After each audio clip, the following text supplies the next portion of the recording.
हमारे दर्शकों को नमस्कार। आप सभी के लिए आज के फोर कुछ किस्से कुछ कहानियों में एक नई कहानी लेकर आए। ये कहानी एक संत की, एक बाबा की, या बोले तो स्वघोषित जो भगवान होते हैं उस व्यक्ति की कहानी। जैसे कि हमने बहुत बार ये देखते रहते हैं कि बहुत सारे संत होते हैं, बहुत सारे बाबा हो गए हैं देश विदेश में, हर जगह पर, जहां पर लोग आस्था के नाम पे टूट पड़ते हैं। हम ये नहीं कहते कि सारे ही गलत होते हैं, पर इसमें बहुत सारे गलत भी होते हैं, बहुत सारे सही भी होते हैं। सच्चे संत बहुत कम होते हैं। ये कहानी भी ऐसी ही एक संत की, एक स्वघोषित भगवान की है। और ये आज की नहीं है, ये 70 के दशक की है, 70s के। एक ऐसी घटना हुई थी जिसमें लगभग 1000 लोग के आसपास मारे गए थे या मार दिया गया था। जैसे अभी हमने देखा हाथरस में एक दुर्घटना हुई, एक कथा प्रवचन सत्संग के दौरान लगभग 150 महिलाओं बच्चों की मृत्यु हो गई। वैसे ही घटनाएं घटती रहती हैं, कुछ इंसानी गलतियां होती हैं, लोग विश्वास में, अंधविश्वास में, धर्म विश्वास में कुछ गलतियां कर देते हैं और उस कारण से बहुत सारी जनहानि होती है।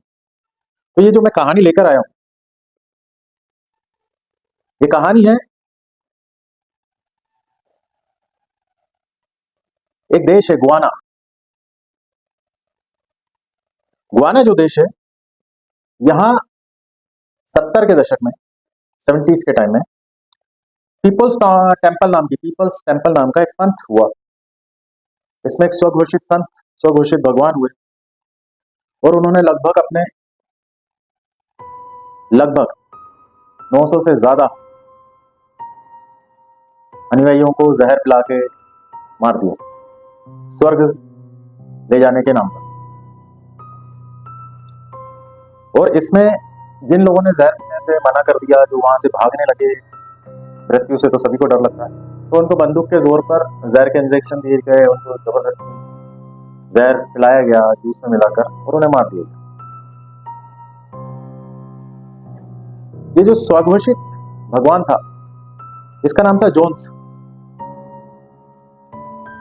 जोन्स जो है वो अमेरिका राज्य इंडियाना में गरीब घर में पैदा हुआ, ईसाई परिवार में था, क्रिश्चियंस परिवार में था।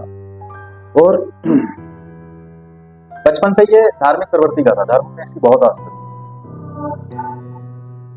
तो जब बड़ा होता गया तो धर्म में इसकी आस्था और बढ़ती गई।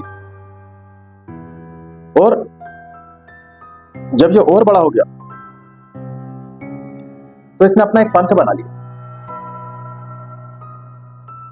और इसमें बहुत सारे लोग इसके जुड़ भी गए।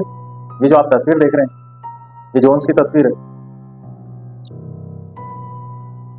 50 का दशक आते आते, यानी 50s का समय आते आते, इसने पीपुल्स टेम्पल के नाम से जो अपना पंथ बनाया, उसने रफ्तार लेना शुरू कर दिया। अब पीपुल्स टेम्पल जो होता है, वहां पर बहुत सारे अनुयायी जुड़ने लगे। अच्छा, ये 50 का वो दौर था क्योंकि गुआना जो देश है वहां अश्वेतों की संख्या ज्यादा थी, अमेरिका का उसको होल्ड था और कभी ब्रिटिश उपनिवेश भी रहा।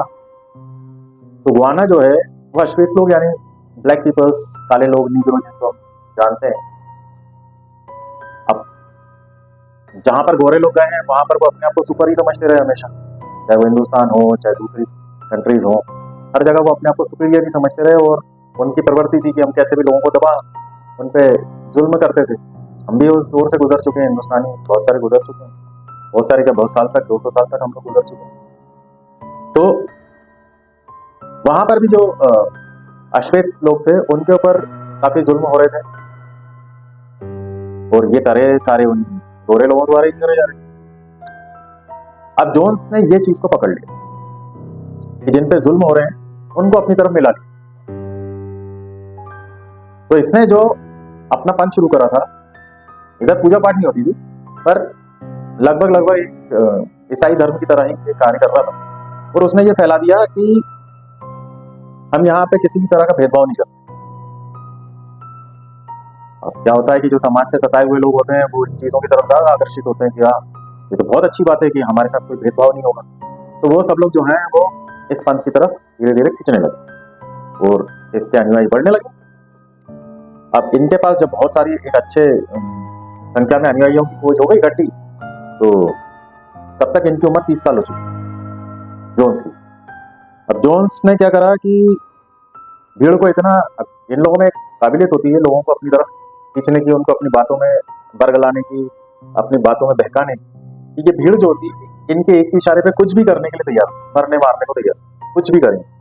तो यहाँ पर भी ये ऐसे अच्छी भीड़ तैयार हो गई, फौज भी तैयार हो गई लगभग लगभग। अब इन्होंने अपना जो है हेडक्वार्टर वो कैलिफोर्निया में बना दिया, एक हेडक्वार्टर कैलिफोर्निया में बना दिया। अब कैलिफोर्निया में जब बनाया, पावर आने लगी, सब चीजें होने लगी, और यहीं से इस बंदे ने अपने आप को भगवान कहना शुरू कर दिया कि मैं भगवान। जब भगवान है तो फिर वो अपनी मनमर्जी भी चलाने लगा। जब मनमर्जी चलने लगी तो जहां पर ऐसे काम होते हैं तो वहां पर, जैसे अमेरिका वैसे भी ड्रग्स वगैरह के लिए काफी बदनाम रहा, तो यहाँ पर नशा और ड्रग्स के काम भी होने लगे, लोगों से पैसे की धोखाधड़ी भी होने लगी, उनकी जमीन जायदाद पैसा हड़पने का कार्य भी होने लगा, और फिर बच्चों के साथ यौन शोषण भी होने लगा। अब ये चीजें जब चलने लगी तो खबरें बाहर भी आने लगी। अब जब खबर बाहर आई तो मिस्टर जॉन्स जो थे वो भागे, और भागकर ये पहुंचे गुआना। वहां उन्होंने किराए से जमीन ली, और ये जमीन लगभग 3000 एकड़ थी। 3000 एकड़ में उन्होंने अपना साम्राज्य फैलाया, और इस 3000 एकड़ की उन्होंने जंगलों को काट के वहां खेत बनाने शुरू करे, बहुत सारी चीजें शुरू करी। और इस जगह के बारे में मैं आपको जानकारी देता हूं। ये अपनी पूरी टीम को लेकर भी वहां चले गए। ये समय आ गया 70 का दशक, 70 का दशक आ चुका था, और इस दशक तक आते आते ये पंथ जो है बहुत लोकप्रिय होता जा रहा था। अब जब अमूमन ऐसा देखा गया है कि जब कोई इस तरह का संत या स्वघोषित भगवान जब फेमस होने लगता है, लोकप्रिय होने लगता है, तो उसकी चर्चा हर कहीं होने लगती है, तो फिर ऐसे लोगों से राजनेता सबसे पहले जाके मिलते हैं, चरण स्पर्श करते हैं, आशीर्वाद लेने जाते हैं, ताकि उनका वोट बैंक बढ़े। व्यापारी लोग मिलने लगते हैं ताकि उनका बिजनेस बढ़े, बड़े बड़े लोग मिलने लगते हैं, धंधा भी आने लगता है। तो यहाँ पर भी बहुत सारे लोग, राजनीतिक, व्यापारी माथा टेकने जाने लगे, आशीर्वाद लेने जाने लगे। अब जैसा कि कहा गया था कि यहाँ पे भेदभाव नहीं होता, लेकिन था उल्टा। जो गरीब लोग थे, जो अश्वेत लोग थे, उनसे बहुत मेहनत करवाई जा रही, बहुत काम करवाए जा रहे। जंगल काटना इजी तो है नहीं, उस पर खेती करना इजी तो है नहीं, ये सब काम उन्हीं के भरोसे था। वहाँ मकान भी बन रहे थे क्योंकि अनुयायी लोग आके रहते थे। अच्छा, जब ये लोग आते थे अनुयायी, तो इनके जो भी डॉक्यूमेंट्स थे ये रख लिया था। अनुयायियों को शुरू में पत्र लिखने की अनुमति होती थी, अपने घर वालों को आप पत्र लिख सकते हो, शुरू में सब आ जाते हैं, पर धीरे धीरे पत्र पे बंदिशें हो जाती थी। फिर स्क्रिप्टेड लाइन्स दी जाती थी कि आप घर में अगर बातचीत कर रहे हो तो केवल यही बोलोगे। ये समस्या होने लगी। ये बाद में होने लगा, शुरू में तो लोग खुश हो गए। अब चूंकि ये जंगली इलाका था, और जंगली इलाके को पहले साफ करना है, फिर वहां पर खेत बनाने हैं, फिर वहां खेती करनी है, तो ये सब लोग जो काम करते थे, ये श्रद्धालु लोग जो इनके अनुयायी होते थे, वो यही करते थे। अब ये जगह जोन्स टाउन के नाम से आई, इनके नाम पर ये टाउन डेवलप हो गया, जोन्स टाउन। और यहाँ बाबा काम तो सभी से करवाता, लेकिन खुद एक आलीशान जो इसकी जगह थी, महल बोल सकते हो, उस जगह पे जाके रहता था, बैठता था, पंचायत करता था, और कुछ खास लोग के साथ ही बैठा रहता था। बाकी जो भी प्रवचन है तो उसके लिए खुद खुली जगह थी, वहां पे अपने प्रवचन वगैरह दे देता था, पर काम ये अपने उन्हीं अनुयायियों से करवा रहा था। अब होता क्या है कि अगर कोई भागने की कोशिश करता, तो इंसान ही होता है, चाहे कोई भी काम कराए, करता तो है, जवाती हो जाती तो कोशिश करता है कि छुटकारा पाऊं, तो छुटकारा पाने के लिए भागने की कोशिश करता है। अब कोशिश करता था तो डॉक्यूमेंट है नहीं, भागेगा कहाँ, भाग के जाएगा तो पता चला कि वो आदमी गायब हो गया, वो घर पहुंचा कि दूसरी दुनिया में पहुंच गया, किसी को पता ही नहीं। अब शुरू में तो क्या हुआ कि गुआना जो देश था, उसको इनके कारण काफी बेनिफिट्स भी हो रहे थे, तो लग रहा था कि यार हमें फायदा होगा, तो राजनेता लोग संरक्षण दे रहे थे। और जब धीरे धीरे लोगों को जानकारी मिली, गड़बड़ियां सामने आने लगी, तो शुरू में तो नजरअंदाज करने लगी, पर ये गड़बड़ियां अमेरिका तक भी पहुंची। जब लोगों के परिचित परिवार के कोई बच्चे, पेरेंट्स कोई जाए जानकारी नहीं दे कि भाई कहाँ हो, इतना समय हो गया, ना चिट्ठी ना पत्री ना फोन ना कुछ, ना मिलने आ रहे हो ना जा रहे हो, वहीं फंसे हुए हो। तो लोगों ने गवर्नमेंट से बोला कि कुछ तो गड़बड़ है, आप जानकारी लो, हमारे परिचितों की, पहचान वालों की, बच्चों की, माँ बाप की हमारी जानकारी तो निकालो कि वहाँ हो क्या रहा है, हमें तो जानकारी है। अब जब दबाव पड़ने लगा तो सरकार ने कोई डेलीगेशन भेजे कि भैया जाओ इन्वेस्टिगेशन करो वहां पर। अब इन्वेस्टिगेशन के लिए जाना शुरू हो गए।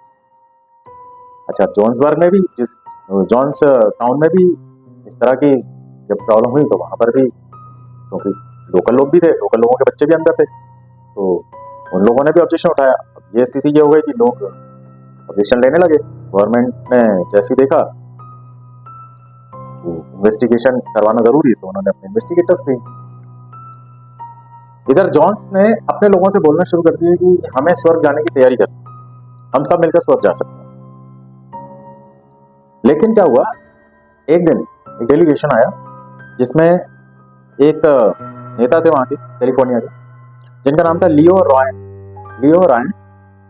ये अपने कुछ पत्रकार साथियों के साथ और कुछ राजनेताओं के साथ वहां पर पहुंचे, मंत्री समितियों के साथ, और प्लेन से उतरे। जैसे ये प्लेन से उतर के उस टाउन की तरफ जा रहे थे तो वहां से गोलियां चलना शुरू हो गई। ऐसी घटना हमारी इधर भी हो चुकी है हिंदुस्तान। तो जैसे गोलीबारी हुई तो बहुत सारे लोग मारे गए, कुछ जख्मी हुए, कुछ भागे जंगलों की तरफ, कैसे ही बचे। तो जिस दिन ये हुआ, नवंबर 1978 का समय था, 70 का दशक चल ही रहा। अब ये तो भागे, कई लोग जख्मी भी हो गए, भाग गए। अब भागने से होता क्या है कि कुछ तो बच गए, पर इन्होंने बाद में रिपोर्टिंग भी करी। लेकिन अगले ही दिन, अब क्योंकि गोलीबारी हो गई, आप सरकार के अगेंस्ट खड़े हो गए, तो जॉन्स को कहीं ना कहीं तो मन में खटका हुआ, डर भी लगा। अब इतना बड़ा साम्राज्य, आदमी एक कील छोड़ने में भी दिल छोटा हो जाता है, इतना बड़ा साम्राज्य छोड़ना है तो है भगवान। तो जोन्स ने अपने सभी अनुयायियों को बोला, और बुला के क्या बोला कि आज की रात जो है वो स्वर्ग जाने की रात है, वाइट नाइट है आज, यानी आज हम सभी स्वर्ग जा सकते हैं, तो सारे लोग इकट्ठे हो जाओ। अब देखो, आप इनके जो मकान थे वो पिक्चर्स में देखेंगे आप, छोटे छोटे दड़बे नुमा मकान है। ये दड़बे नुमा मकान में रहते थे, काम करते थे। कुछ पिक्चर्स में आपको सेंड कर रहा हूँ, इसमें आप देखो। अब ये जो बंदा है, इसने सबको जब बुलाया, सारे अनुयायी आ गए, और सारे अनुयायियों को घेर कर, इसकी खोज भी होती है जिनके पास बंदूक होती है, वो घेर के खड़े हुए। वो अनुयायी आए, बहुत सारे अनभक्त होते हैं, बहुत सारे थोड़े से कम होते हैं। तो शुरू में जो पेरेंट्स अपने बच्चों को, और आप खत्म, साइनेट के इंजेक्शन लगा के उन्हें मार दिया गया। और इस तरह पूरी रात ये मौत का खेल चला।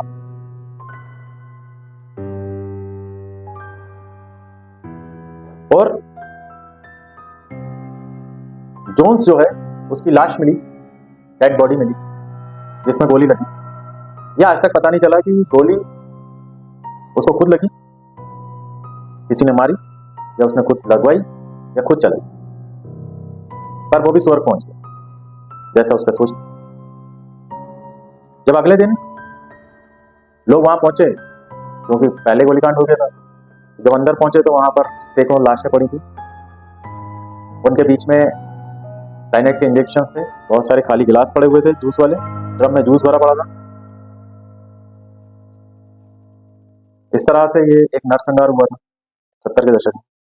अब जो ये पीपल्स टेम्पल है, इसमें गुआना में 3800 एकड़ जमीन थी जो किराए पर ली गई, और यहाँ पर इस जगह पर आबादी जो है वो अंग्रेजी बोलती थी। और यहाँ जाना इतना आसान नहीं था।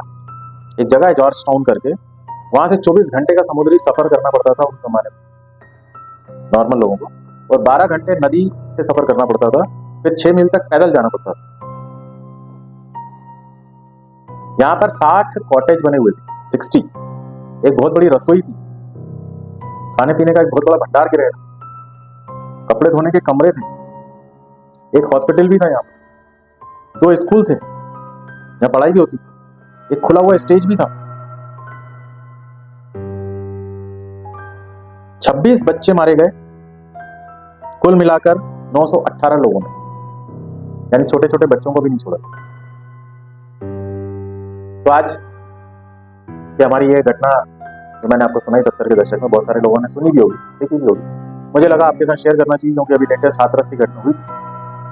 आने वाले समय में हम और सुधार करेंगे, कुछ लोगों के अच्छे कमेंट आए। थैंक यू प्रमोद भाई। आपका कमेंट आया, मैं थोड़ा सा स्पीड बढ़ाऊंगा अपनी बातचीत में, और कोशिश करेंगे और इंटरेस्टिंग होती जाए, कुछ अच्छी स्टोरीज आती जाएं। आप हमें लाइक करें, सब्सक्राइब करें, शेयर करें। धन्यवाद। करें, सब्सक्राइब करें, बेल आइकन को टच करना ना भूलें और अंत में शेयर कीजिए। Thank you.